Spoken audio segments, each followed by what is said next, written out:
নমস্কার বন্ধুরা, green gardener চ্যানেলে আপনাদের স্বাগত জানাচ্ছি। আজকে চলে এসেছি খিদিরপুরে। যেই দাদার কাছে এসেছি বা যেই ভাইয়ের কাছে এসেছি, মানে পার্থ শ্রীমানি, সেই পার্থ শ্রীমানির ছাদ বাগানটা দেখব। 100% জৈব উপায়ে যে ছাদ বাগান করা যায়, এটা তার প্রকৃষ্ট উদাহরণ। গাছগুলো প্রত্যেকটি এই গরমে দেখবেন আমাদের প্রত্যেকেরই গাছ মারা গেছে, কিন্তু পার্থর গাছ কিন্তু সেই অর্থে মারা যায়ও নি।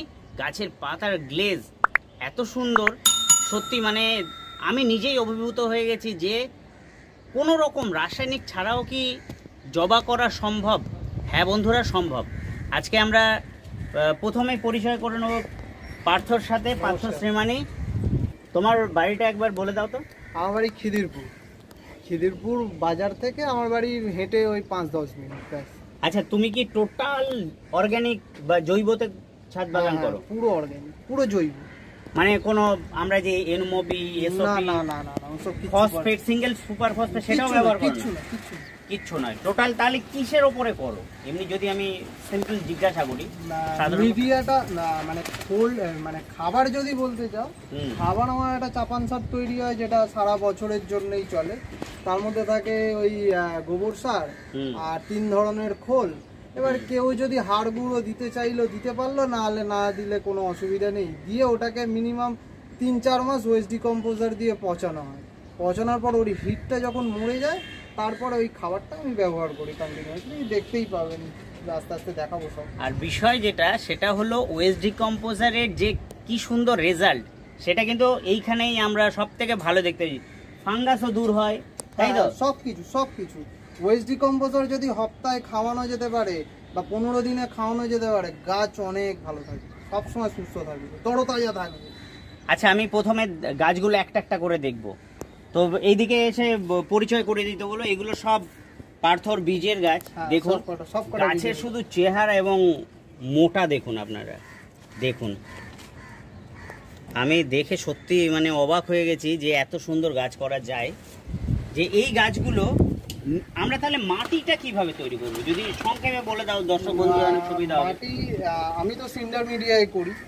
এবার সিন্ডারের সাথে মাটি মিশিয়ে নাও? না না, আমার সিন্ডারের সাথে মাটি মেশানো থাকে না, আমার সিন্ডারের সাথে কোকোপিট মেশানো থাকে প্রথমত। যদি 80% সিন্ডার নিই, তো ওর মধ্যে 10% কোকোপিট আর 15% কোকোপিট আর 5% ওই খাবারটা, ব্যাস ওইটা দিয়ে মিশিয়ে বসিয়ে দিলেই হয়ে যাবে, আর কোনো অসুবিধা নেই। এবার বছরে 4 বার ওই চাপান সারটা যেটা আমরা তৈরি করি, সেটা 3 থেকে 4 বার বছরে দিয়ে, কেউ 3 মাসের গ্যাপে দেয়, কেউ 4 মাসের গ্যাপে দেয়। এটা ওইভাবে দিলেই হবে।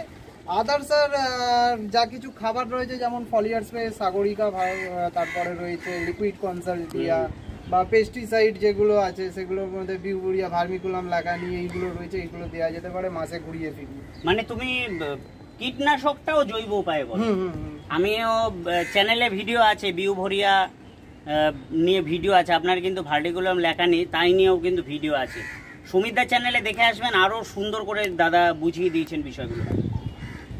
আমি আরেকটু গাছগুলো দেখাতে বলবো সামনে। এই গরমের সময়ও গাছ দেখুন কত সুন্দর।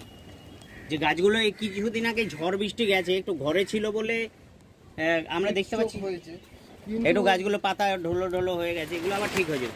একটু দু একটা আইডিয়া একটু বলে দাও না, তাহলে সুবিধা হয়।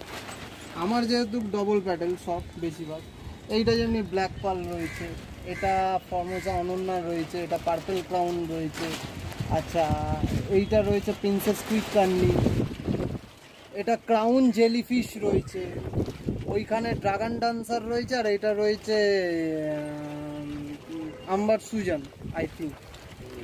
এটা ম্যাজিক অ্যাঞ্জেল স্টার রয়েছে এখানে। এই যে এটা সিসিলিয়ান ব্ল্যাক মুচি, এটা তাই তো? ব্ল্যাক মুচি।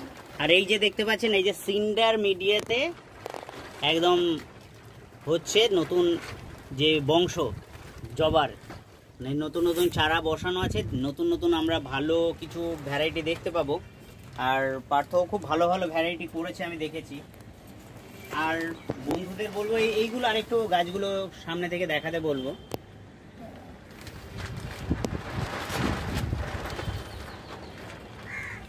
এই গাছটা ব্রোঞ্জবেরি। ব্রোঞ্জবেরি, হ্যাঁ ব্রোঞ্জবেরি, আমি চেনা চেনা লাগছে। ব্রোঞ্জবেরি, এটা ব্রোঞ্জবেরি, এটা হচ্ছে, এটা অনেক পুরনো গাছ, এটা মিনিমাম 3 বছর বয়স। এইটা হচ্ছে আমার লায়ন ইন উইন্টার। এটা হচ্ছে এটা classical dancer, classical dancer, classical ডান্সারের এটা গাছটা 5 দেখুন। থেকে 6 বছর বয়স আছে এই গাছটার। এই একই টবেই রয়েছে, শুধু টব পরিবর্তন করতে হয়েছে। হ্যাঁ, শুধু টব পরিবর্তন করতে হয়েছে। এটা মাটি মিডিয়াতে আছে। হ্যাঁ হ্যাঁ, এটা মাটি মিডিয়াতে আছে। আর এত বড় গাছ সিন্ডার, বাকিগুলো সিন্ডার ফিন্ডারে আছে সব সিন্ডারে। আর এই যে আমাদের সবথেকে একটা পছন্দের ভ্যারাইটি ভ্যালেন্টাইন্স ডে, দেখুন গাছটা, এটাও 5-6 বছরের গাছ নাকি? হ্যাঁ, এইগুলো একদম সবথেকে পুরনো 3টে গাছ। যারা গাছ করতে চান জবা গাছ, তারা কিন্তু হাত পাকাবে সবার আগে এই জবা দিয়ে, কারণ এটা একটা এমন জবা ভ্যালেন্টাইন্স ডে আপনার মনও ভরাবে, সাইজও অসাধারণ, বিশাল বড়, বীজও ধরে। এটা আপনার বীজের জন্যও কিন্তু এটাকে লাগাতে পারেন। আর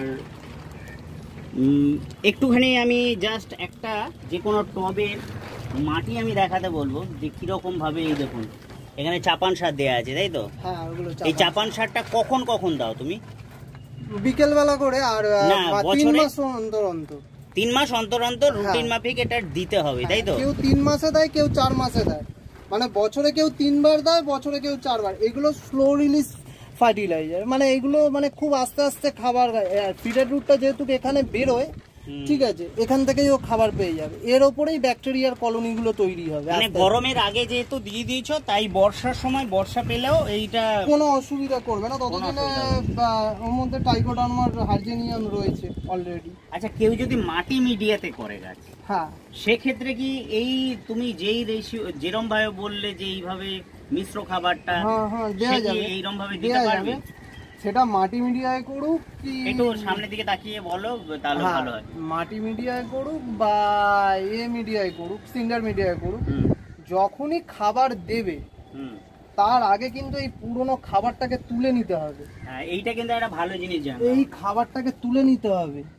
এই খাবারটা কিন্তু শেষ, এই কিন্তু পরবর্তীকালে আবার ফাঙ্গাস তৈরি করবে, বর্ষাকালে বা শীতকালেও হয় অনেক সময়, এ কিন্তু ফাঙ্গাস তৈরি করবে। কিন্তু এইটাকে আগে তুলে নিতে হবে, তুলে নিয়ে তারপরে আবার নতুন মিডিয়ায় নতুন ভাবে এর উপর আবার, মানে নিচে আমার রিপোর্টিং এখনই তুমি করছো না, শুধু খাবারটা আমরা তুলে নিচ্ছি। এবং অনেকে ভাবে যে ফিডার রুট খারাপ হয়ে যাবে, কিন্তু ফিডার রুট, যত ফিডার রুট একটু আঘাত পাবে তত আরো ফিডার রুট ছাড়বে, ও নতুন ফিডার রুট ছাড়বে। যেহেতু আমার এখানে খাবার আমি যখনই দেবো এর মধ্যে মাইক্রোরাইজার রয়েছে, এই খাবারের মধ্যে মাইক্রোরাইজার রয়েছে, এই মাইক্রোরাইজারটা আবার ওকে ফিডার রুট বাড়িয়ে দেবে, কোনো অসুবিধা নেই।